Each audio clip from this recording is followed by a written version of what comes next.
ఇచ్చేటటువంటి స్కోప్ ఉన్నటువంటి 4 అంశాలపై భారతీయ జనతా పార్టీ ఎప్పటికైనా జవాబు చెప్పాలి. ప్రధానమైంది అమరావతి. అక్కడ ఎన్ని కంపెనీలు వస్తున్నాయి, ఎంత ఖర్చు అవుతుంది, ఎన్ని కోట్లు కేంద్రం ఇస్తుంది, ఎన్ని కోట్లు రాష్ట్రం ఇస్తుంది అనేటటువంటి క్లారిటీ ఇప్పటి వరకు లేదు. రెండో అంశం విశాఖ స్టీల్ ప్లాంట్. దానిపైన ఒక స్టాండ్ అనేటటువంటిది కేంద్ర ప్రభుత్వం ఎప్పటికైనా ప్రకటించాలి. మూడోది చాలా ముఖ్యమైనది పోలవరం ప్రాజెక్ట్. పోలవరం ప్రాజెక్టు పైన కేంద్ర ప్రభుత్వం ప్రకటన చేయడం లేదు, రాష్ట్ర ప్రభుత్వం నుండి కూడా ఎలాంటి అప్డేట్స్ రావడం లేదు. ఒకవేళ 20 నుండి గిన పార్లమెంటులో వైఎస్ఆర్సీపీ సభ్యులు ప్రధానంగా గిన ఫోకస్ చేస్తే ఈ 3 అంశాలపైన చేస్తారు. 3 అంశాలను మీరు 3 నిమిషాలలో క్లుప్తంగా వివరించండి ప్లీజ్. సార్ శ్రీశైలం గారు, ఇప్పుడు థ్యాంక్ యూ మీరు పోలవరం ప్రాజెక్ట్ గురించి కూడా మాట్లాడినందుకు. ఇవాళే ఇప్పుడు నేను అక్కడే ఉన్నాను, పోలవరం దగ్గర, రాజమండ్రి దగ్గర ఉన్నాను నేను. ఇవాళ మా పార్టీకి ప్రోగ్రామ్ అయింది, పోలవరం సందర్శన యాత్ర చేస్తాం బీజేపీ ఆంధ్రప్రదేశ్. థ్యాంక్ యూ, మంచి టాపిక్ తీశారు. నేను ఇప్పుడు దాని గురించి మాట్లాడతాను. ముఖ్యంగా మీరు అడిగిన 3 అంశాలు ఇప్పుడు చెప్తాను నేను. ఒకటి, అమరావతికి కేంద్రము ఇక్కడ డబుల్ ఇంజన్ సర్కార్ నడుస్తుందన్న విషయం అందరికి తెలిసిందే.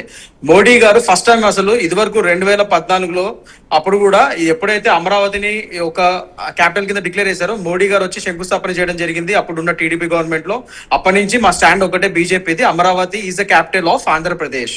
ఓకే, దానికి అనుగుణంగానే ఇవాళ రోజు ఎన్నో లక్షల నిధులు ఇవ్వడం జరిగింది. ఆ లెక్కలను ఉన్నాయి, నేను పంపిస్తాను. కేంద్రం ఎన్ని ఇచ్చిందో, IMF ద్వారా ఎన్ని ఇస్తున్నామో, ఆ లోన్ రిబేట్స్ ఎన్ని ఇస్తున్నామో అన్ని లెక్కలు ఉన్నాయి మన దగ్గర. కేంద్రం పూర్తిగా మద్దతు ఇస్తుంది అమరావతి యుద్ధ ప్రాతిపదిక మీద కంప్లీట్ అవ్వడానికి. దాని ప్రకారంగా మనం ముందుకెళ్తాం. అందుకే ఇవాళ రోజు మా ఎన్డీఏ సర్కార్ వచ్చిన తర్వాత అమరావతిని మన ఆంధ్రులకి, గత వైసీపీ ప్రభుత్వంలో మనకు ఒక ఆంధ్రాకి ఒక క్యాపిటల్, ఒక రాజధాని లేకుండా చేశారు వీళ్ళు. 20 ఏళ్ళు వెనక్కి లాగేశారు. అందరు ప్రతి ఒక్కరు కామెంట్ చేస్తున్నారు మీరు ఆంధ్రప్రదేశ్ అసలు క్యాపిటల్ లేదని. అలాంటి పరిస్థితి నుంచి ఇవాళ రోజు మళ్ళీ ఒక క్యాపిటల్ ని ఫాస్ట్ గా త్వరగా, అది కూడా మామూలు క్యాపిటల్ కాదు, వరల్డ్ క్లాస్ క్యాపిటల్ నిర్మించాలన్న దృక్పథంతో మా ఇక్కడ ఉన్న ఎన్డీఏ కూటమి ప్రభుత్వం ఆంధ్ర రాష్ట్రంలో BJP, Janasena, Telugu Desam, at the same time Modi గారి సహాయ సహకారాలతో మేము ఇది కంప్లీట్ చేస్తున్నాం. అది ఫస్ట్ థింగ్ సార్. అండ్ ఇంకోటి, మీరు అడిగింది పోలవరం. సార్ ఇవాళ మేము పోలవరంకి వెళ్ళేసి వచ్చాను సార్. పోలవరం ప్రాజెక్ట్ చూసి వస్తున్నాము. మేము చాలా ఫాస్ట్ గా కంప్లీట్ చేస్తున్నాము సార్. పోలవరానికి మీకు కావాల్సిన క్లారిటీ ఏంటో నాకు అర్థం కాలేదు. ఒకటి, పోలవరాన్ని 2014లోనే ఆంధ్రప్రదేశ్ రీఆర్గనైజేషన్ బిల్లులో క్లియర్ గా మేము national project, Polavaram is a national project అని చెప్పి మేము డిక్లేర్ చేయడం జరిగింది. మోడీ గారు దానికి జాతీయ హోదా ఇచ్చాం. అంటే పోలవరం కన్స్ట్రక్షన్, డ్యామ్ కన్స్ట్రక్షన్ మొత్తం అంతా మా బాధ్యత అని చెప్పి మేము చేసాము. ఇప్పుడు మేము దాని పరంగానే వెళ్తున్నాము.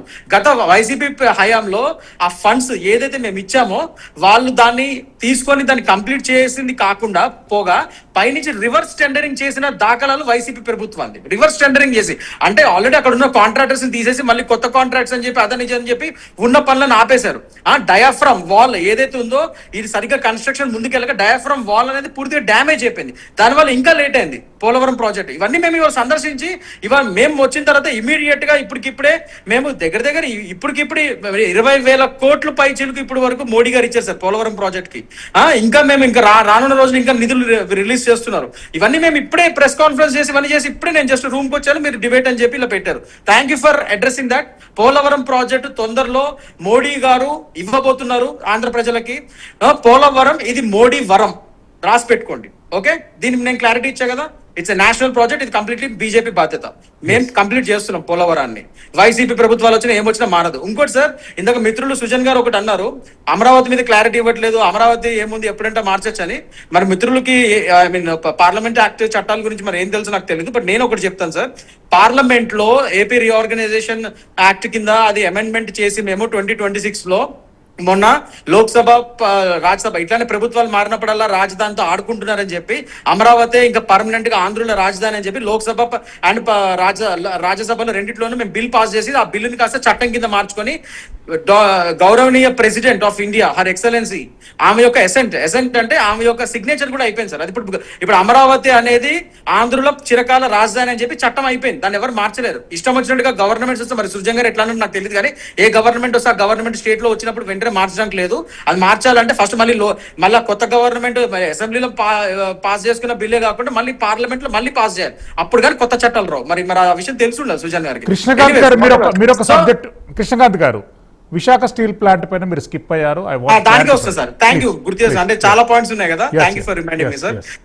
విశాఖ స్టీల్ ప్లాంట్ కి 17,000 కోట్లు పైచీలకి ఇచ్చి మేము ఇవాళ రోజు వీళ్ళ హయాంలో విశాఖ సార్ మీ డబ్బులు సార్ కృష్ణకాంత్ గారు, కేంద్ర ప్రభుత్వ నిధులు మాకొద్దు, మీరు అది ప్రభుత్వ రంగ సంస్థ అని ఒక ప్రకటన చేయగలరా?